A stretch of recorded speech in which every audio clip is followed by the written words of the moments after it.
Hi Leo, ito na po ang inyong reading and let's start. Hindi nila aasahan ito sa'yo ngayong months. Gulatin mo sila sa paraan na hihingin natin, okay, yung message na ito. Ano nga bang manggugulat?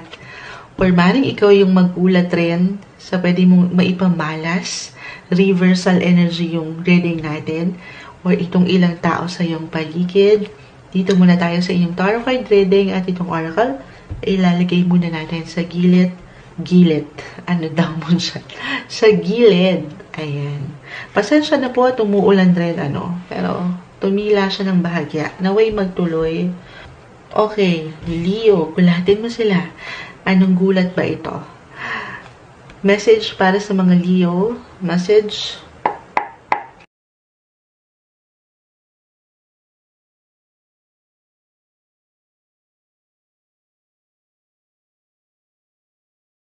Leo, spread muna po natin the Ace of Cups, Knight of Swords. Okay, medyo marami to, pero hindi natin pipigilan.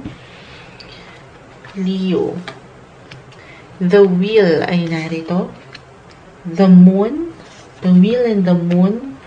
Knight of Wands. The Ten of Wands. Eight of Cups. Judgment. Page of Pentacles, Reverse, and the Three of Cups. Leo, okay, yung pinaka-umangat sa akin dito ay yung pagpapahalaga na meron kayo sa inyong mga sarili. Sugulatin mo sila. Leo, sa iyong confident. Kumpiyansa sa sarili na tugunan, bigyan ng pag-aksyon or desisyon ng isang bagay na matagal nyo nang hindi ginagawa or hindi sinasabi. Andito yung inat, as I mentioned, yung fire in you, Leo, na mag-take ng action. Meron mang ilang hadlang or taliwas ito doon sa tradisyon na ating kinalakihan. I mean, parang hindi kayo, kumbaga, parang hindi na ganun ka-conservative. I mean, magiging innovative. Ayan. Hindi okay ang maging conservative. Inilulugar kasi yon. Pero yung pagiging innovative, futuristic ng mga Leo ay aangat ngayong months. Sugulatin mo sila sa yung pagiging futuristic. Sa yung tiwala na merong magandang bukas. Ang gaan lang, kahit pa kasi nag-balance dito yung actually, yung emosyon. Yung emotions and yung paano kayo mag-isip. Kumbaga, between puso or utak lang ito.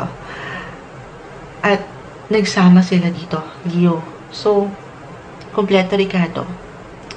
Pupuntahan nyo yung inyong mga mahal or mga nais pang gawin.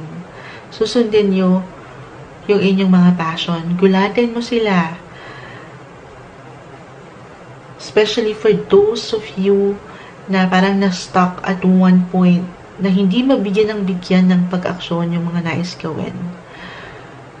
Okay, mapaka-career man yan, pag-ibig, o personal na hangarin.